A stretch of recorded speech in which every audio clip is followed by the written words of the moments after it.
Welcome to Beyond Six Figures, the podcast that helps business coaches to micro-niche, get noticed, and become fully booked.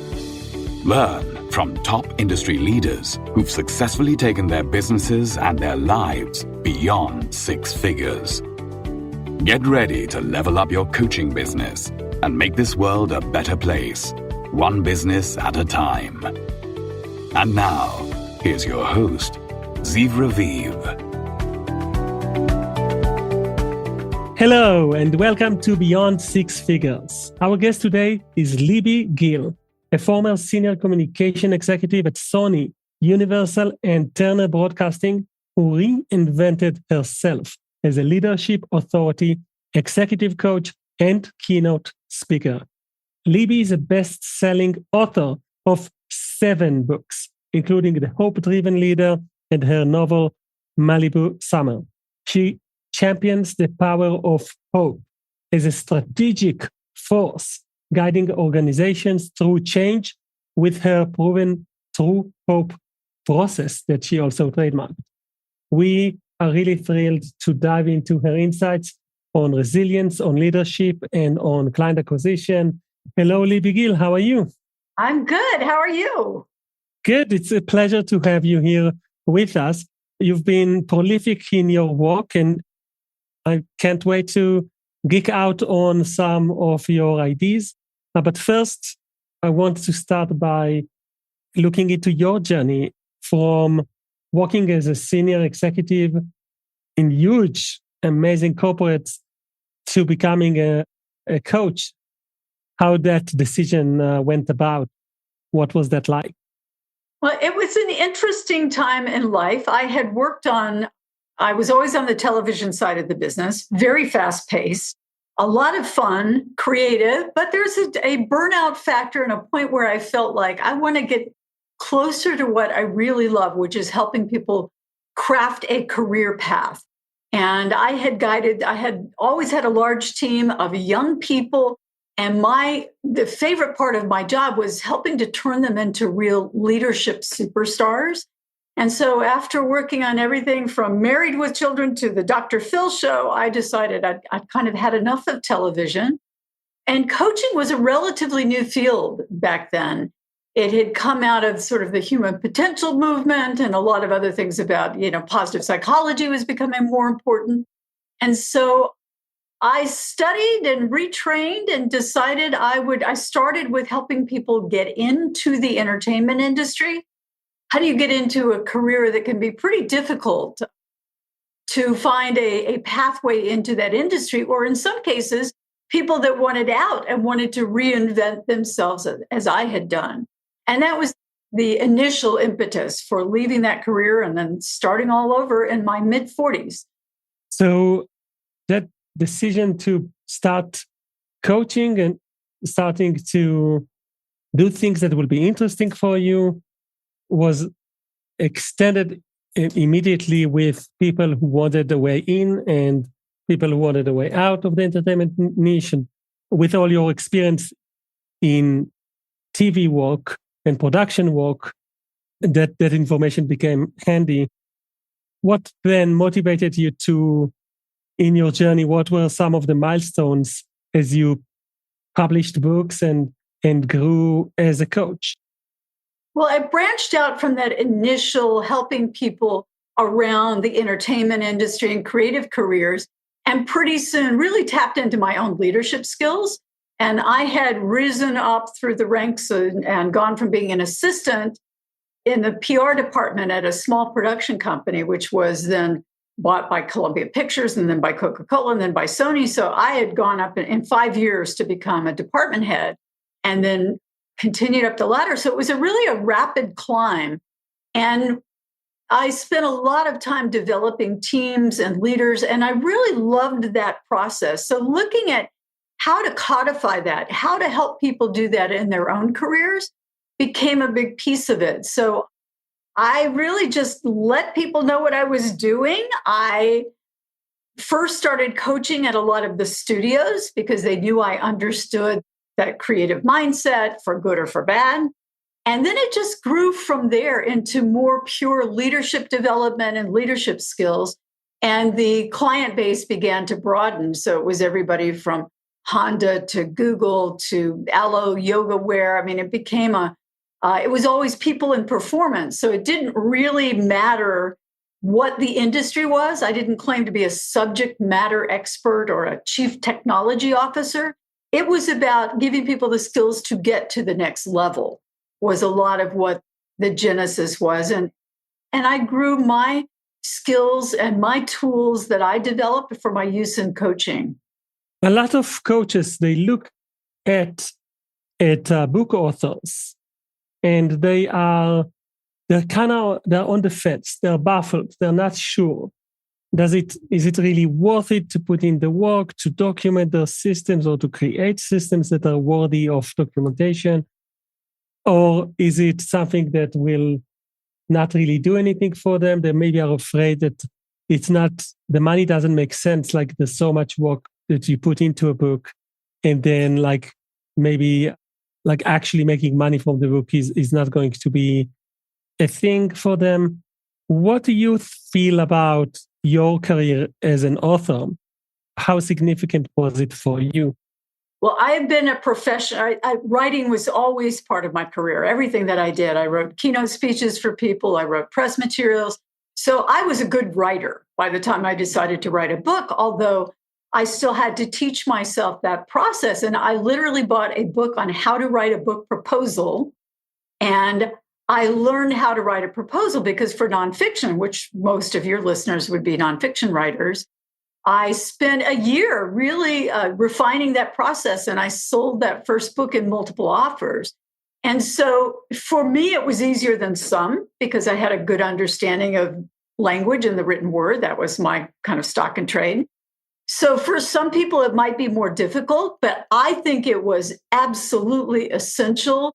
Not only did I end up keynoting on the topics of several of my books, and those rather than the advances, which I got for some, not for others. I mean, I went from no advance to six-figure advances, and sometimes it was not necessarily progression, but it more than paid for the time I spent in creating a speaking career. So there are lots of workarounds for people that aren't writers. Either you hire someone to work with you, either write the first draft and then hire a great developmental editor, or hire a ghostwriter. There's no shame in that. If you're a psychologist and not given to being a writer, hire somebody to work with you and help you. There are lots of tools, lots of ways to do that. But for me, it was instrumental.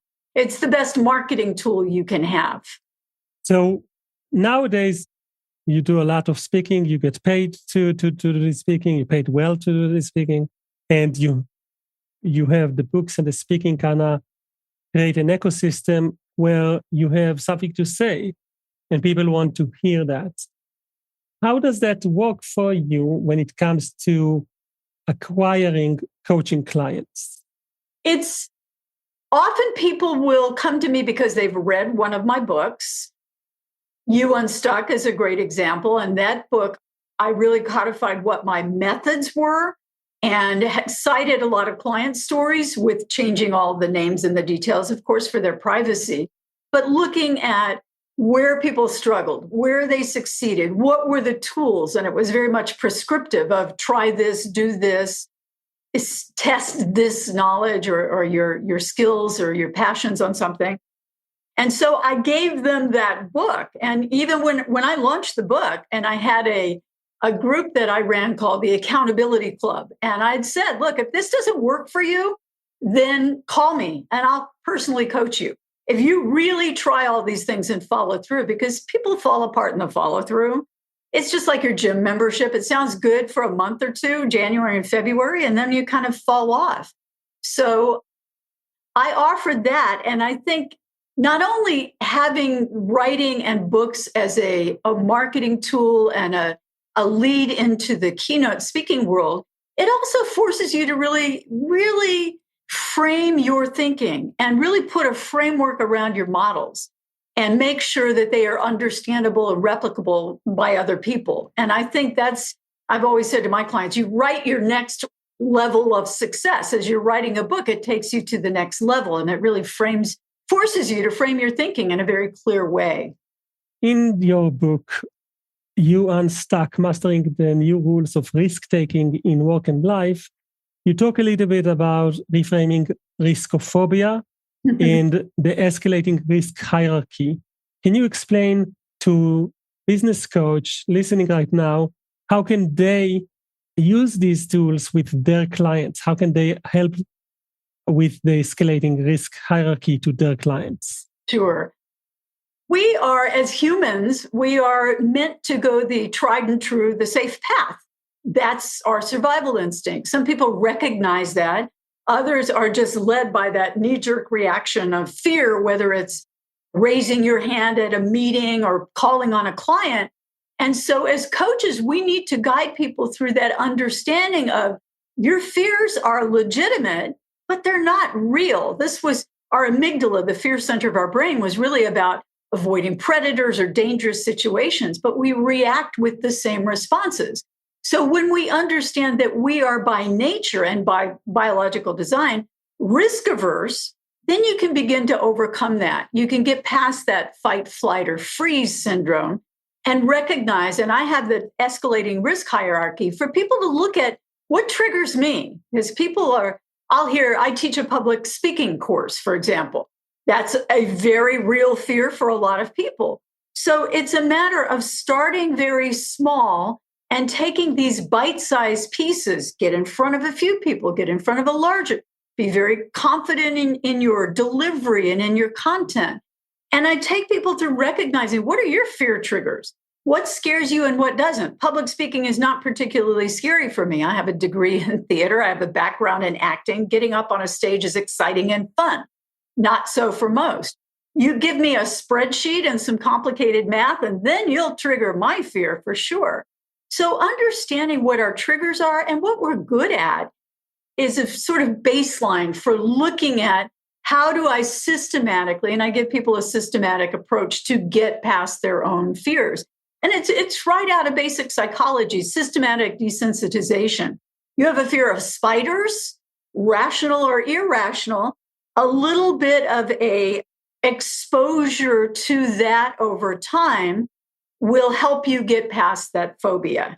So it's really dealing with that from just a basic scientific perspective of exposure to that fear over time and growing that confidence and comfort in our own abilities to overcome it.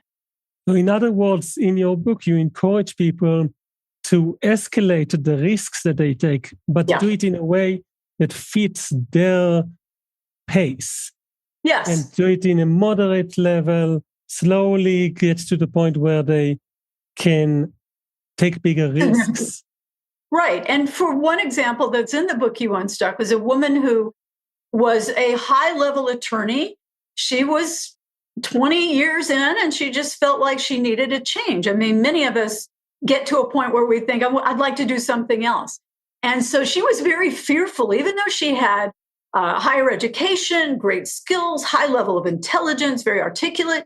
She was very nervous about the prospect of change. So we just broke down the fears. First of all, could she send her kids to college? Is she going to take a huge pay cut if she makes a change? And also we looked at what were the areas of interest. So we started with a lateral move to another firm. Now she thought, I can't just pick up the phone and ask somebody what it's like over there. And so, that's that initial fear that stops you. I can't just ask people for information. And the coach's job is to challenge that. Why not? What's the worst that can happen? Could they say no, or I don't have time to talk to you? They could. And will that devastate or humiliate you? No, not really. You'll just go on to the next person. So she explored that and found out, that would just be starting over somewhere where she has no equity built up, where people don't know her, where she's starting from scratch. So she was interested in nonprofit. She looked at that. And again, the guardrails go up. I don't know anybody. Well, it turns out she knew a lot of people in her hometown. So she began asking around, looking for something that would be satisfying, just didn't find anything. She considered coaching. I'd like to coach women attorneys. Didn't really have the stomach for entrepreneurism as we looked into that. And as you know, Ziv, you've got to have some fortitude if you're going to live in a eat what you kill world, as they call it in the legal world. You got to be able to bring in that business. And she finally settled on she was interested in a judgeship.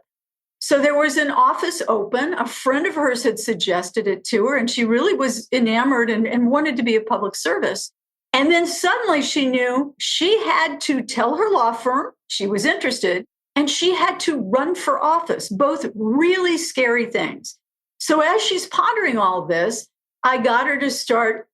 She joined a running group, also scary. She was single in her 40s. Okay, maybe I'll start running. She's put out the word that she was ready to start dating again, divorced mom. So she began doing these things she had thought were off the table for her. She would never have the courage to do in her personal life. And pretty soon, as her running group became a great source of pleasure, as she started going out on some fun dates, she thought, maybe this isn't all so scary. And she threw her hat in for that judgeship. She lost the first time and she won the second time. And she has been a judge. I'm getting chills ever since. She's been a judge now for 20 years. And so it was that systematic approach, not just on your professional life, but in your life in general, that made her see she was more confident. She grew that. She had a broader network than she ever assumed. She could ask for help. All of those things came to pass, and she put all of that into play. It wasn't easy for her. She was very resistant to some of those changes, but ultimately she did everything she needed to do to create the kind of life she really wanted.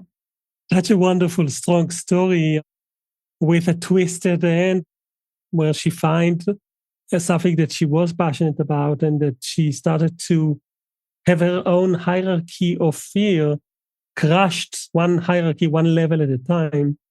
I want to ask you, it's very clear from your passion to helping people create a transformation in their life, how much thought is put into putting in the work, into actually doing the work, actually thinking about everything, actually answering the questions, but also making the changes in your life gradually.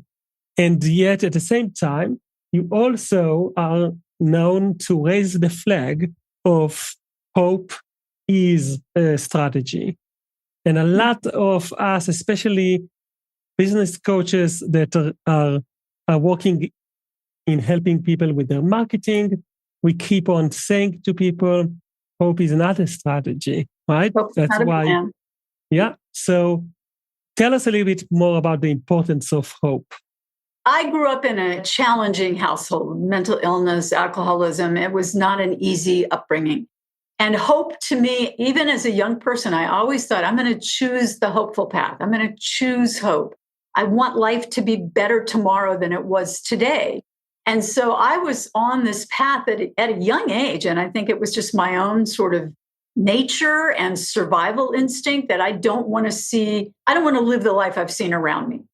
And so it was a very specific and personal to me. And then when I began coaching and I stumbled upon the science of hopefulness, which is called hope theory, and it comes out of positive psychology and medicine. And it's essentially, and there have been several books written about this. There's a lovely book called The Anatomy of Hope, written by a doctor who saw the power of hope in people overcoming illnesses. And so I took that science of hope and it sort of boiled it down to how it fit into the business world. And it was, for me, my mantra became clarify the vision. Everybody says, oh, I have a vision, but what exactly is that for a small project, for a huge undertaking? I mean, you have a vision for every podcast that you produce. What is it I want to get? What does success look like? And you prepare for that and you plan for that. Now, a huge corporation that's undergoing a giant software change, they have to prepare people for that in a similar but much broader way. So first, it's clarify the vision, simplify the path. How do we as coaches make people's lives easier? Often coaches are asked, well, gee, my life is so stressful now. Should I start this now or wait till things are a little slower? And of course, from a business and marketing perspective, you want to say, no, you need to start now because that's good business practice. But also, for most people, there's no advantage in delaying. We're just as busy next month as we are this month.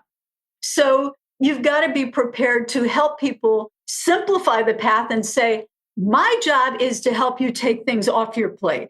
If I'm coaching you in an effective way, you're going to be more streamlined, more stress-free. I'm not going to add complications. And then you have to look at each client and get into their brains. Some people I've found want lots of homework. I had one client, I couldn't give her enough books to read. I couldn't give her enough worksheets. Others are, if you ask me to do homework, my brain will explode. So my job was the opposite. I couldn't do that with them. We had to do it in our meeting time. And then finally, execute the plan. You've got to have a very solid plan and process. As you say, trust the process. And as a coach, you've got to know, I'd said my ironclad flexible process. I had a very specific process for both my corporate clients, and I worked with a lot of entrepreneurs as well. And they were two different models because they have different needs and different schedules and kind of a different level of I typically would coach in the corporate world for 6 months to a year. My entrepreneurs were 3 months renewable if they wanted to continue on. So you have to have that process, and then you have to be able to customize it for each client a little bit or sometimes a lot. And so that means the schedule, the process, the way you interact with them, the kinds of homework, the in-between that they're expected to do, how you measure them, how you interact with their workplace, all of those things. And then you've got to have your non-negotiables. I think with the exception of one client in my 25 years of coaching, I've done a 360 with everybody, especially in a corporate setting. They can tell me anything they want, but until I hear from about a dozen colleagues, and 360 meaning at all levels, I don't have the whole picture. And once I have that, then the work begins. So that's part of my process. So when you talk about hope is a strategy, you're not talking about hope and that's it. There's other things that you help your clients with. Yeah. And all the way through clarity and structure and simplifying the process. And it sounds like you're really good at listening to your client's style and to identify not just their fears and their situations, but also their communication traits. Yeah, you really have to. I remember one time sort of scaring a client. We had a phone session, and when the session started, and there was a second there, and I said, "Do you have a cold?" And she said, "I haven't even opened my mouth yet. How would you know that?" I said, "Because you usually jump right in with so much excitement, I can tell there's something off." And she said, "Yeah, I'm not feeling good today." I mean, it's that was unusual, granted. I have a pretty high level of intuition, but you've got to know your clients so well that you're not a factory churning out the same process over and over again, but that you understand how people tick.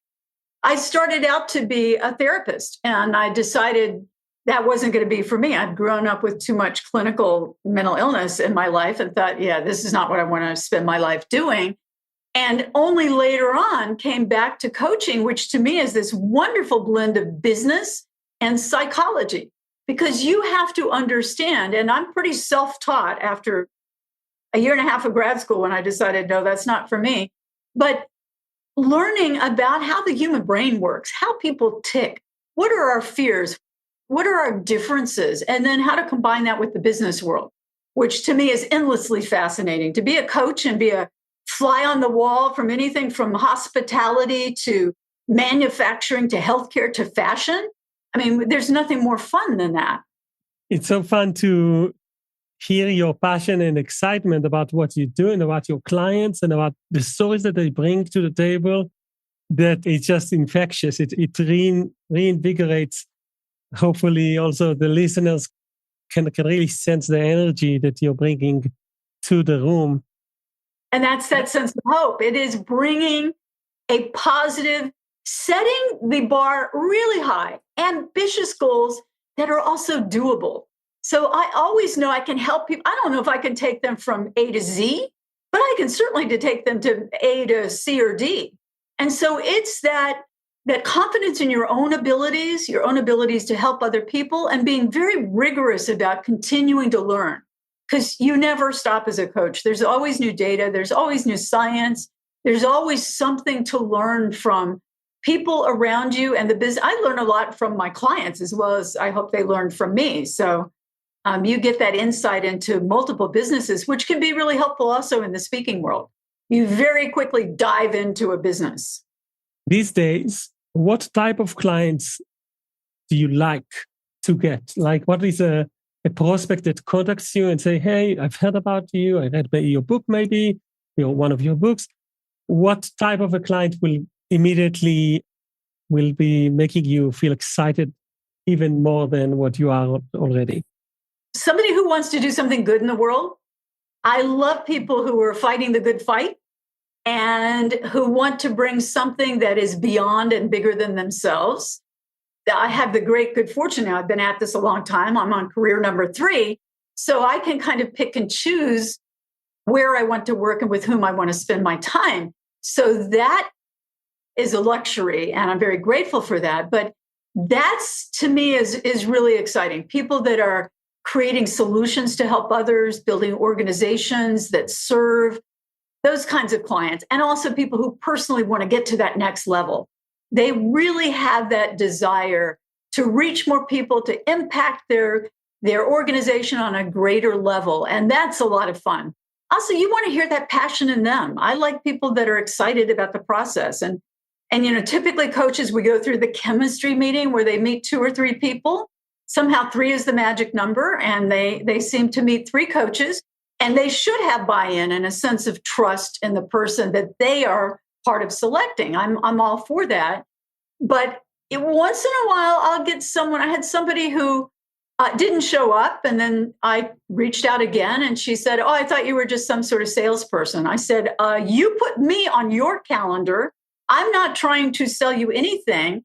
And then just the negativity of that first meeting, I thought, nah, this is not someone I want to spend time with.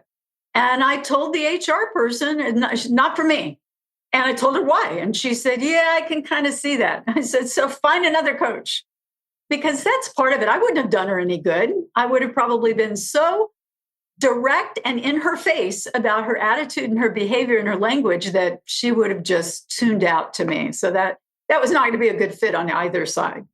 We all go through this sometimes. We see a client or a lead that we know that it's a no. And some of us even define some sort of a red tape to help us say no. Do you have some sort of some criteria where you say, this is like a no from the get-go? Well, I will give you my magic line. And I tell you, this will change every one of the coaches that are listening, their lives. Because we all get asked, we have that person who says, can I buy you coffee? Can I pick your brain? Can we hop on a Zoom call? Here's my response to that, because there's some point where your calendar is too full to do that.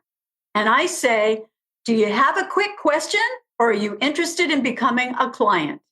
If they've got a quick question, I'll answer questions all day long. That's fine. Not the same person all day long, but I'll answer anybody's quick question. I'm sure you will. If somebody said, hey, how do I do what you're doing? Can you spend 5 minutes with me? Sure.